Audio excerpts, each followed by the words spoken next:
killing Stephanie might have been more your idea than his idea. Am I accurate?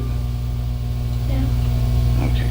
On count 3, the solicitation to commit murder, you have been found guilty by a jury of that count. You are adjudicated guilty, and you will be sentenced to a consecutive sentence of 30 years in the Department of Corrections. Some killers show no remorse, but these women, their cold-blooded reactions in court will leave you speechless. From a serial killer-obsessed fangirl to a true crime writer who filmed her own murder, their chilling crimes prove evil has no limits, and one woman thought she was untouchable. Let's begin. Serial killer-obsessed woman who stabbed her on-off boyfriend to death has been jailed for life with at least 23 years in prison. Shay Groves sentenced at Winchester Crown Court for the murder of 25-year-old Frankie Fitzgerald. In the dimly lit bedroom of a serial killer-obsessed woman, a twisted fantasy became a horrifying reality. Shay Groves, a 27-year-old woman from Hampshire, surrounded herself with crime books, weapons, and chilling portraits of infamous murderers. To outsiders, her obsession was nothing more than a dark fascination. But in the summer of 2022, the obsession turned deadly when she brutally murdered her boyfriend, Frankie Fitzgerald. Frankie Fitzgerald thought he was in a passionate romance, but in reality, he was in a dangerous, toxic relationship with a woman living in a fantasy world. Shay, fueled by jealousy, manipulation, and a twisted sense of control, turned their home into a crime scene. In the early hours of the 17th of July 2022, as Frankie Fitzgerald was asleep in her bed, she used a dagger to slit his throat, and then she stabbed him 17 times. On the night of the murder, an argument spiraled into a bloodbath. Shay, convinced Frankie was cheating on her, flew into a jealous rage. But this wasn't just a fit of passion. This was premeditated. With a dagger inspired by her favorite true crime stories, she stabbed Frankie 17 times, leaving him bleeding out on their bed. And as he took his last breaths, she lit a cigarette and calmly watched. The horror didn't end there. Instead of calling for help, Shay covered up her crime. She messaged her friend, boasting about the murder as if it was a scene from a horror movie. She even tried to stage the crime scene, making it seem like Frankie had attacked her first. But the truth was undeniable. Blood soaked the bed, the murder weapon was still in her home, and her own messages betrayed her twisted mindset. When police arrived, they found a woman disturbingly calm, as if she had just fulfilled some macabre fantasy. During the trial, prosecutors painted a chilling picture of a woman who blurred the lines between fiction and reality. Shay had idolized real-life killers, studied their methods, and ultimately became one herself. She attempted to play the victim, claiming self-defense, but the evidence was stacked against her. The jury saw through her lies, and she was sentenced to life in prison, with a minimum of 23 years behind bars. As the verdict was read, Shay's cold demeanor finally cracked.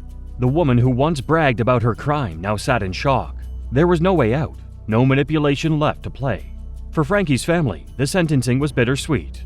Justice had been served, but nothing could bring him back. They had lost a son, a brother, a friend, to a woman who had turned her obsession into reality. Shay Groves reveled in her dark fantasies, but our next killer took a different approach, controlling others to do her dirty work. It is a crime that sent shockwaves through the city. A 14-year-old girl stabbed to death in front of her own home by two teens embroiled in a sick plot. In the winter of 2008, Toronto, Canada was blanketed in snow as families celebrated the New Year. But for one family, the night would end in horror. At just 14 years old, Stephanie Rengel had her entire life ahead of her, a bright, kind teenager with dreams of becoming a police officer. But as she stepped outside her home that night, she had no idea she was being lured into a deadly trap. Her killer wasn't a stranger, and the person who orchestrated it all, she never even lifted a finger. Melissa Todorovich was only 15 years old, but she was already dangerous. Not in the way most people imagine killers. There were no weapons, no physical violence. Instead, she used something far more insidious: manipulation. She had an obsessive need for control, especially over her boyfriend, David Bagshaw. But there was one thing standing in her way: Stephanie Rengel. 15-year-old Melissa Todorovich badgered her 17-year-old boyfriend David Bagshaw for months with an evil ultimatum: no sex until the girl she viewed as a rival was dead. Melissa hated Stephanie, not because they were rivals, but because Stephanie had briefly spoken to David years earlier. That was enough. In Melissa's mind, Stephanie had to be erased. For months, Melissa poisoned David's thoughts, demanding he prove his love by killing Stephanie. If he hesitated, she called him weak. She threatened to leave him. She told him he was worthless. At first, David resisted. He knew murder was wrong, but Melissa never let up. She texted him, messaged him, pressured him relentlessly, until finally, he broke. New Year's Day, 2008. Stephanie Rangel received a message. David was outside. He wanted to talk. It was cold, but Stephanie didn't hesitate. She had known David. He wasn't a stranger. She stepped outside. David led her away from the house, down a quiet street. Then suddenly, he attacked. He stabbed her 6 times, then fled. But Stephanie didn't die right away. Even after the brutal attack, she tried to crawl back home. She never made it. As she lay dying in the snow, David sent one final message. He told Melissa it was done. Her response? She smiled. Melissa thought she was untouchable. She hadn't held the knife, so how could she be guilty? And killing Stephanie might have been more your idea than his idea. Am I accurate? Yeah. Okay. But investigators uncovered a chilling digital trail. Her messages to David left no doubt. This wasn't a random act of violence. It was a premeditated killing, orchestrated by a teenage girl. During her trial, prosecutors exposed Melissa for what she was, a master manipulator who turned a petty grudge into a murder. The jury saw through her lies, and in 2009, Melissa Todorovic was sentenced to life in prison with no chance of parole for 7 years. Todorovic was convicted of first-degree murder and sentenced as an adult to life in prison with no chance of parole for 7 years. Bagshaw pleaded guilty to first-degree murder and is serving an adult life sentence with no chance of parole for 10 years. Stephanie's mother sobbed as she described the unimaginable pain of losing her daughter in such a senseless act of violence. And Melissa, she barely reacted. Even in prison, her reputation remained chilling. She wasn't just a killer, she was a manipulator. A teenager who played puppet master and got someone else to do the dirty work. And an innocent girl paid the price. Melissa Todorovic used manipulation to orchestrate a murder. Our next case focuses on a cold and calculating woman who didn't just take part in a crime. She orchestrated an assassination. 61-year-old Donna Scrivo appearing tired and worn. The former nurse, the final witness, accused in the St. Clair Shores murder and dismemberment of her son Ramsey. Scrivo claimed a masked man killed her son and threatened her and her family with death if she told a soul. In January 2014, a series of black garbage bags were discovered scattered along a Michigan highway. Inside, body parts. Authorities quickly identified the victim as 32-year-old Ramsey Scrivo, a man whose life had ended in unimaginable brutality. But the most horrifying part, the person responsible was his own mother. Donna Scrivo, a former nurse, had always been seen as a devoted mother. But behind closed doors, things were far from normal. Ramsey had been struggling with mental health issues, and Donna had even petitioned to become his legal guardian. But what seemed like a mother trying to help her son took a dark and twisted turn. On January 27, 2014, Donna reported Ramsey missing. But just days later, his dismembered remains were found stuffed in garbage bags, dumped carelessly along the roadside. Police immediately suspected foul play, and all evidence pointed back to Donna. Yes, we're going to be releasing a picture of a person of interest that we hope citizens can hopefully help us identify, as well as a vehicle, which we'd also like to see if we can tie up. Investigators searched Donna's home, uncovering a gruesome crime scene. They found bloodstains, a chainsaw, and cleaning supplies, all clear indications of a brutal killing and cover-up. The medical examiner confirmed that Ramsey had been drugged and strangled before his body was dismembered. Donna had then placed his remains in bags, driven around, and discarded them like trash. Security footage showed Donna purchasing a handsaw and cleaning materials just 1 day before Ramsey was killed, proof that this was premeditated. She was arrested on the spot. Donna Scrivo denied everything, claiming a masked intruder had killed her son and forced her to dispose of the body, but the evidence was overwhelming. Prosecutors say she drugged and strangled her own child, cutting him up with a power saw and dumping his remains. The evidence not in her favor. Security video shows her buying the saw used to kill her son. After a short trial, she was found guilty of first-degree murder, dismemberment, and tampering with evidence. The judge handed her a life sentence without parole, ensuring she would never walk free again. In court, Donna remained emotionless, even as the jury convicted her of murdering her own child. Ramsey's friends and family were left shattered, unable to comprehend why a mother would commit such a horrific act. Some believe Donna's controlling nature and unstable mindset pushed her to eliminate the very person she claimed to care for. One thing was certain: her cold, calculated crime made her one of the most disturbing female killers in recent history. Our next case is Catherine Magbanua, a Florida woman who was the key player in a deadly murder-for-hire plot. Her reaction to her life sentence will leave you speechless. A new twist in the alleged murder-for-hire plot. Police in Florida arresting a single mom, accusing her of arranging the killing of a prominent Florida State law professor. On July 18, 2014, Daniel Markel, a prominent FSU law professor, was pulling into his driveway in Tallahassee, Florida, when a gunman ambushed him in broad daylight. 2 shots were fired at point-blank range, execution style. Markel never stood a chance. But this wasn't a random killing. It was a murder-for-hire plot orchestrated by someone shockingly close to the family. At the center of it all, Catherine Magbanua. Catherine had once dated Charlie Adelson, Daniel Markel's former brother-in-law. After Charlie's sister Wendy divorced Markel, the family allegedly wanted him out of the picture, permanently. That's when Charlie turned to Catherine, who had dangerous connections. She introduced him to 2 hitmen, Sigfrido Garcia and Luis Rivera, and together they set their deadly plan in motion. For a $100,000 payday, Daniel Markel was as good as dead. The driver's side window is all bashed in, and he's got blood all over his head. The investigation spanned years, but when the pieces finally came together, the truth was chilling. Surveillance footage showed a Toyota Prius stalking Markel's home. Phone records linked Catherine to both the killers and Charlie Adelson. A secretly recorded conversation where Charlie and Catherine discussed coded details of the hit, laughing as if a man's life hadn't just been taken. The evidence was irrefutable. In 2022, Catherine Magbanua was found guilty of first-degree murder, conspiracy to commit murder, and solicitation of murder. She had set the plan in motion. She had collected the payment. She was just as responsible as the ones who pulled the trigger. On count 3, the solicitation to commit murder, you have been found guilty by a jury of that count. You are adjudicated guilty, and you will be sentenced to a consecutive sentence of 30 years in the Department of Corrections. Catherine was sentenced to life in prison without parole, plus 2 additional 30-year sentences. The court made it clear there would be no second chances. In court, Catherine Magbanua sat motionless as the judge delivered her life sentence. For years, she denied any involvement, claiming she was just a middlewoman and that she had no idea what Charlie Adelson was planning. But the evidence told a different story. When the words life in prison echoed through the courtroom, Catherine closed her eyes, exhaled sharply, and shook her head. For the first time, the reality of her fate had sunk in. No more excuses, no more appeals for leniency, no way out. Destroyed as well. The lives of Dan's 2 sons, my grandchildren, were forever turned upside down as a result of this crime. Meanwhile, Daniel Markel's family, who had waited 8 long years for justice, embraced in relief. Their fight was finally over, but the loss of their son, brother, and father would never be erased.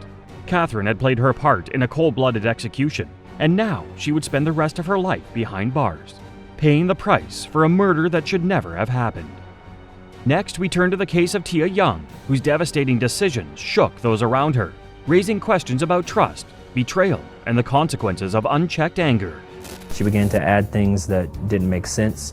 When we spoke with Tim, it was the same thing. The story was not the same about when they saw each other. Now he had done things that he hadn't mentioned before. On November 6, 2017, George Young was shot and killed outside his home in Beaufort, Georgia. His wife, Tia Young, had just lost her husband of 22 years, the father of their 3 children, in what seemed like a random act of violence. Tia appeared heartbroken, and her tearful plea for justice was broadcast to the public. She even set up a GoFundMe account to help with funeral expenses. Months after George Young's tragic death, the truth began to unravel unexpectedly. At first, Tia Young's grief seemed genuine as she mourned her husband's loss. However, as the investigation continued, the story took a shocking turn. Police soon arrested Tia and her lover, Harvey Lee, for George's murder. It was revealed that Tia and Harvey had been having an affair, and together they had planned to kill George to claim his $1 million life insurance policy. He's eliciting hearsay statements. The defense not holding back on the state's first witness, Young's former boss and friend, Rob Strickland. He was my go-to guy. As detectives dug deeper, they found numerous inconsistencies in the stories that Tia and Harvey had been telling. Tia's initial heartbreak and emotional plea for help started to fade, and her behavior became increasingly suspicious. New evidence began to surface, including messages and phone records showing the affair. It became clear that their actions were not those of grieving loved ones, but rather 2 people involved in a calculated scheme for financial gain. The investigation revealed a web of lies, with Tia and Harvey's actions betraying the trust of a family who believed in their love and loyalty. Their plot, once hidden, was exposed, leaving the community in disbelief over the betrayal and heartbreak that led to George's death. As the trial began, the evidence against Tia and Harvey started to pile up. The jury learned that after George was shot, Tia waited between 5 to 10 minutes before police had come. That alone raised suspicions, as it seemed unusual for a wife to delay reaching out for help after her husband was shot. Investigators also found that the murder weapon was never recovered, and both Tia and Harvey's stories didn't line up. Their accounts had many contradictions, which made it harder for the court to believe their version of events. Further investigation uncovered text messages and photos revealing the affair between Tia and Harvey, exposing the secret they had tried to keep hidden. One of their neighbors even witnessed Harvey tampering with evidence, making it clear that they were trying to cover up their actions. The jury was shocked by how deep the betrayal went. And I felt like maybe that had something to do with it, but I wasn't sure. Detectives were stunned. Tia and Harvey weren't just the grieving spouse and supportive lover they had pretended to be. They were the ones responsible for George's death. The truth was undeniable now. The people who should have loved and protected George were the very ones who plotted his murder for financial gain. Tia and Harvey were both convicted of murder. Tia was sentenced to life in prison without the possibility of parole plus 3 years, while Harvey received a sentence without the chance of parole. But Tia has no remorse for her act. The case was a heartbreaking reminder of the lengths some will go for money and how betrayal can come from those closest to us. She will spend in prison.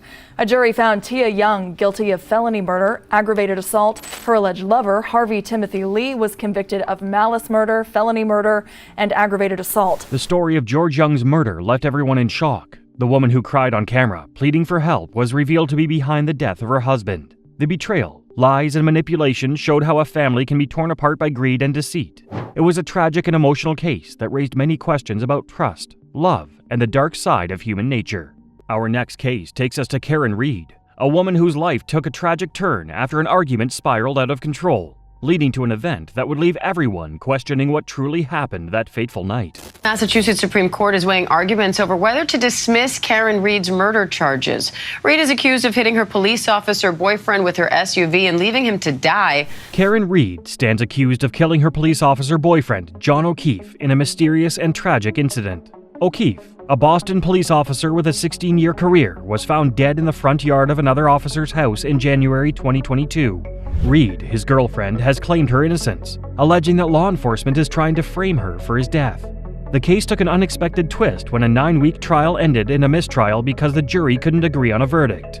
Karen Reed faced serious charges, including second-degree murder, motor vehicle manslaughter, and leaving the scene of a deadly accident. The prosecution was determined to try again, pledging to retry Reed for her role in the tragic death of her boyfriend, Boston police officer John O'Keefe. They arrived at the victim's home. The defendant had Ms. McCabe looked at that same cracked taillight.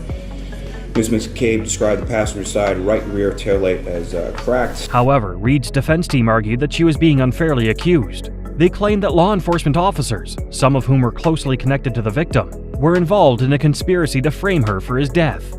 The defense painted a picture of a complicated situation, suggesting that there were many unanswered questions surrounding O'Keefe's death, and that Reed's actions had been misunderstood. To move her murder retrial to a later date. Reed is charged in connection with the death of her boyfriend, Boston police officer John O'Keefe. As the case continues, the mystery deepens, with both sides presenting strong arguments. Reed insists she's innocent and is determined to clear her name, while O'Keefe's family and friends search for justice.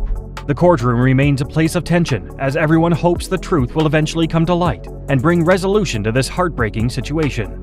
The night of John O'Keefe's death started like any other, but tension had been growing in his relationship with Karen Reed. After a disagreement at a bar, Reed dropped O'Keefe off at an after-party, unaware that this would be their last night together. The next morning, Reed discovered his body outside the home of Brian Albert, a retired Boston police sergeant. And I would note, the Commonwealth's characterization of that interview is incorrect and incomplete.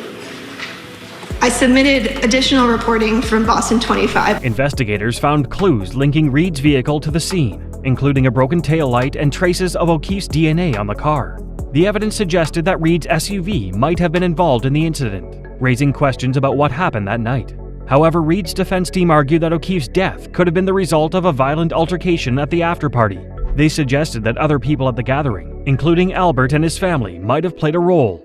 During the whole trial, Karen was just smiling as she knew that everything would be in his favor. The judge denied the defense request to bring the jurors back to court to find out if they actually reached verdicts on those 2 counts. And now the Massachusetts Supreme Court will make a decision. The defense painted a picture of a chaotic situation where the truth was unclear and no one really knew what had happened.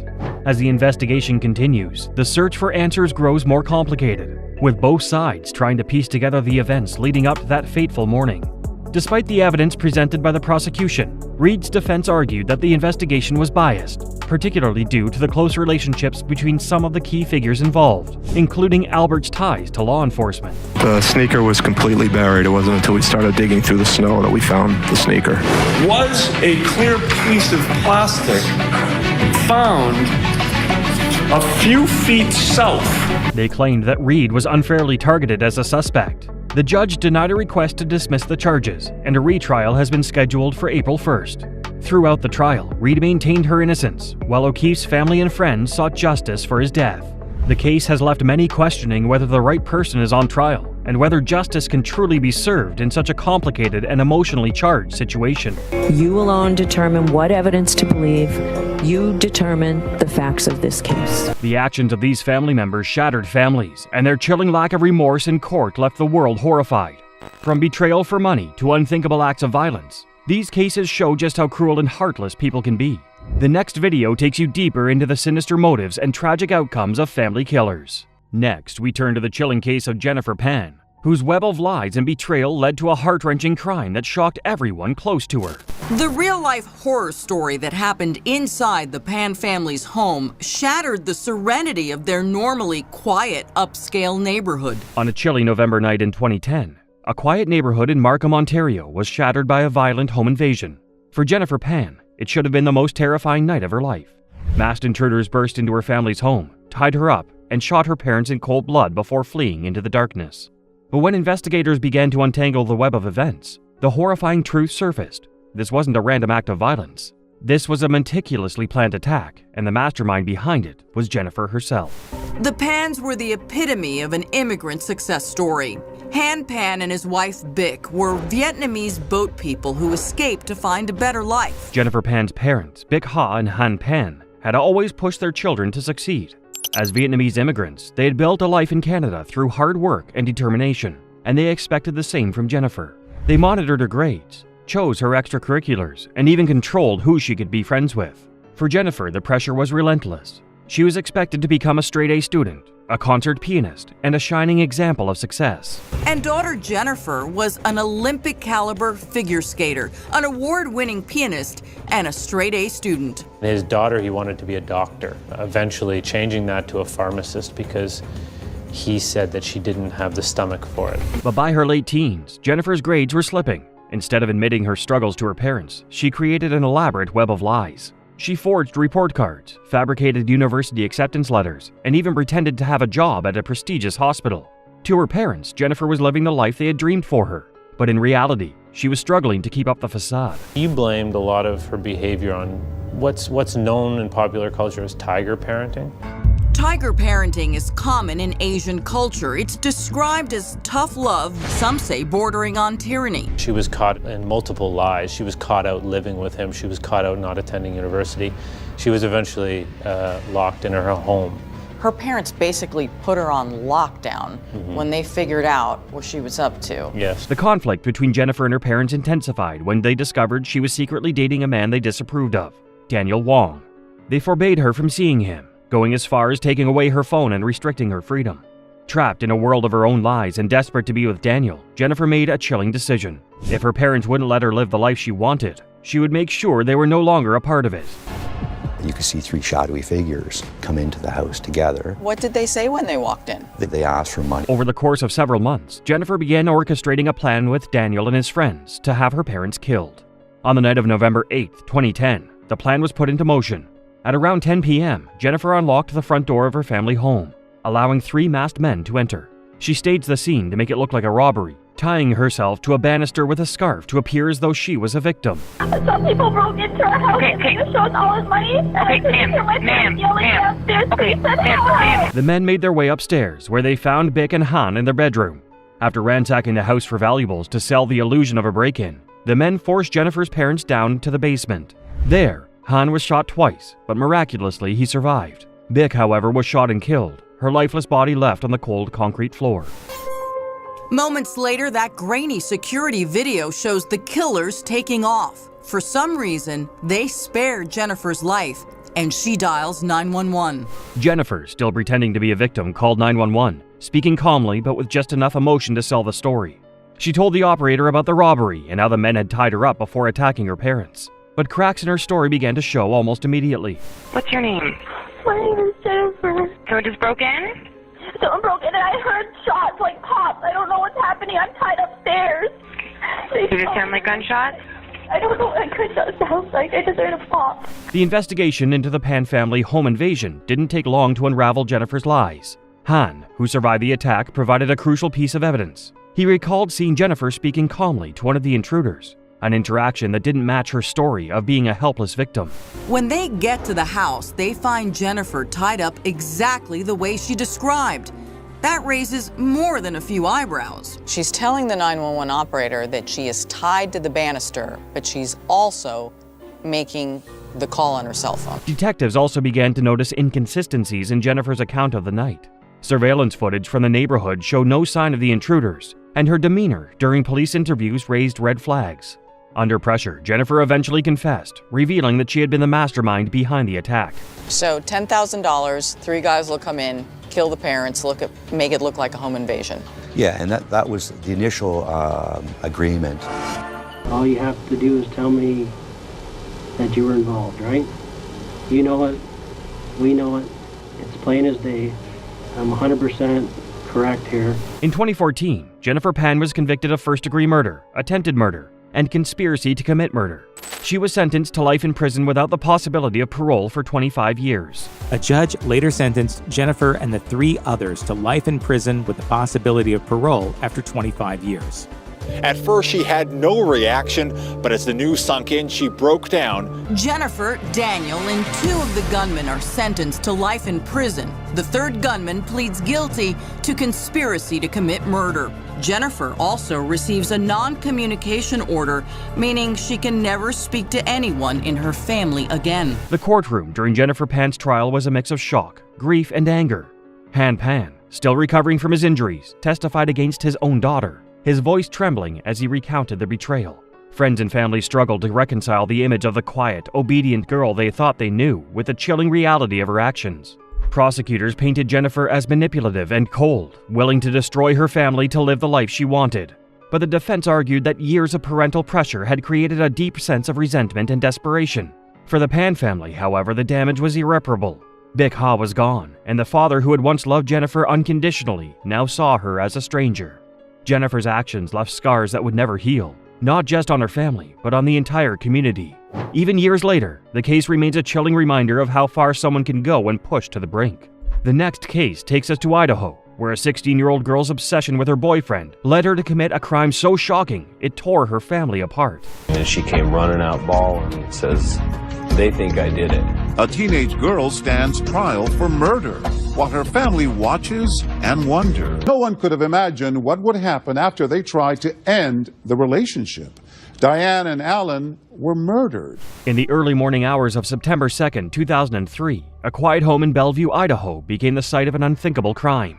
Alan and Diane Johnson, known for their kindness and strong family ties, were brutally murdered in their own house. But this wasn't the work of an unknown intruder. The truth behind the murders shocked the entire town.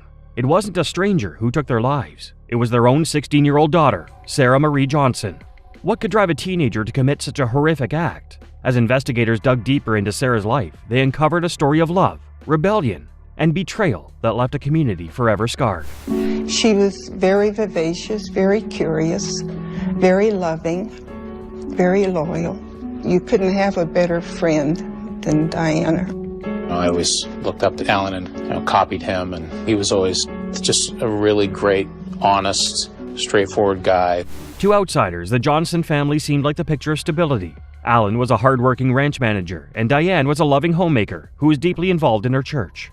But beneath the surface, there was tension brewing. Parents know to expect problems when their kids become teenagers. And Diane and Alan Johnson's 16-year-old daughter, Sarah, had presented them with a very big problem. A boyfriend they thought was wrong for her. At the heart of the conflict was Sarah's relationship with Bruno Santos, a 19-year-old man her parents strongly disapproved of. Alan and Diane believed he was a bad influence on their daughter, not only because of his age, but also due to his troubled past. They forbade Sarah from seeing him, taking her phone away and grounding her in an effort to keep them apart. He was a high school dropout and was selling drugs, and she came from this really nice family. It just didn't seem like it was right. But Sarah was deeply infatuated with Bruno. To her, their relationship was everything, and her parents' attempts to end it felt like an attack on her freedom. The more they tried to control her, the more resentment grew. Sarah began to see her parents not as protectors, but as obstacles standing in the way of her happiness. I know she had problems with my mom. One day it'd be fine, and then as fast as you could snap your finger, all hell would raise loose, and there'd be yelling and screaming. By the summer of 2003, Sarah's frustration had turned into something darker. She started confiding in friends about how much she hated her parents and even hinted that she wanted them gone. At first, her words seemed like empty teenage rebellion, but they were far more than that. Sarah wasn't just angry, she was planning. 911, what is your emergency? 2 gunshots. Alan and Diane Johnson were brutally executed in their home. On the morning of September 2nd, 2003, Sarah put her plan into motion. While her parents slept peacefully in their home, Sarah retrieved her father's .264 caliber rifle, which she had hidden the night before. At around 6:20 a.m., she walked into her parents' bedroom and shot her mother, Diane, as she lay in bed. Alan woke up to the sound of the gunshot, only to be confronted by Sarah in the hallway. Before he could react, Sarah fired again, killing him instantly. The house was eerily silent as Sarah stood there, the rifle still in her hands. But instead of calling for help or fleeing, she calmly began staging the scene. She dragged her mother's body out of the bedroom and covered it with a blanket. Then she left the rifle outside near their guest house, trying to make it look like an intruder had committed the crime. Diane shot in the head while sleeping. Alan hit in the chest while in the shower. Their daughter Sarah, sounding terrified, says she was alone in her bedroom when it all happened. Once everything was in place, Sarah ran to a neighbor's house, pretending to be hysterical. She told them she had just come home to find her parents murdered. The neighbors immediately called the police, who arrived on the scene within minutes. Panicked and hysterical, fled to a neighbor's, where they called police. There have been 2 gunshots in the bedroom. So you get here. At first, Sarah's act seemed convincing. She played the role of the grieving daughter well, crying and clinging to her story of a mysterious intruder. But as investigators examined the evidence, her story began to fall apart. Right out here on the street. Inside that garbage can, bullets from the Winchester rifle, a left-handed leather glove, and a right-handed latex glove, all containing someone's DNA. Detectives quickly noticed inconsistencies in Sarah's version of events. The rifle, which had been left outside, was too clean to have been handled by an intruder in a panic. There were no signs of forced entry, and the timeline Sarah provided didn't add up. As they dug deeper, police uncovered her motive. Sarah's parents had been planning to send her away to live with relatives to keep her away from Bruno Santos. To Sarah, this was the ultimate betrayal, and she decided that the only way to stay with Bruno was to eliminate the people standing in her way. What were you feeling for your sister who just went through this? If this rang true, if this is what happened, that's just horrible. That would be sad to be in a house when that happened. Poor Sarah. Yeah. 16 years old. Of course. At this point, you're all in mourning and... When confronted with the evidence, Sarah eventually confessed. Her trial began in 2005, and the details of the crime horrified the courtroom. Prosecutors argued that Sarah's actions were cold and calculated, while her defense team claimed she had acted out of desperation and emotional instability. There is something going on here. I mean, most 16-year-olds would be hiding. They would not want to sit there on the fence and watch their parents come out in body bags. No way. After weeks of testimony, the jury found Sarah guilty of 2 counts of first-degree murder. She was sentenced to 2 life terms without the possibility of parole, a sentence that sparked debate over whether a teenager should face such a harsh punishment. Guilty on both counts of first-degree murder. That was probably one of the single hardest points. It's indescribable. It really is, the heartache and the sorrow. At first, it's just, you can't believe it. It's something that's so... Your sister say that she hated your mother? Constantly. You testified that Sarah hated your mother, that she actually said this. Yes. She actually, several times, yes. You heard her say that? Uh-huh. The emotional toll of Sarah's crime was immeasurable. Alan and Diane's family and friends filled the courtroom, their grief visible as they listened to the details of the murders. Many described Sarah as a sweet and caring girl before she met Bruno Santos, struggling to understand how she could have committed such a horrific act. Showing a guilty mind. While her anguished relatives looked on, prosecutors presented grim details of the killing and the evidence. Sarah was crying, and her defense team had probably told her to hope for the best but expect the worst, and I think that's what she was doing. Sarah herself showed little emotion during the trial, her face remaining calm even as her fate was sealed. But for the people of Bellevue, the crime left a deep scar. The Johnsons had been pillars of their small community, and their loss was felt by everyone who knew them. To this day, Sarah's case remains one of the most shocking examples of a child turning against their own parents. It's a chilling reminder of how love, obsession, and rebellion can combine to create devastating consequences. These female killers thought they could lie, manipulate, and even kill without facing the consequences. But in the end, justice caught up with them. Their shocking courtroom reactions prove that evil never goes unpunished. But these cases are just the beginning. The next video on screen uncovers even more chilling crimes, ones that will leave you speechless. Keep watching.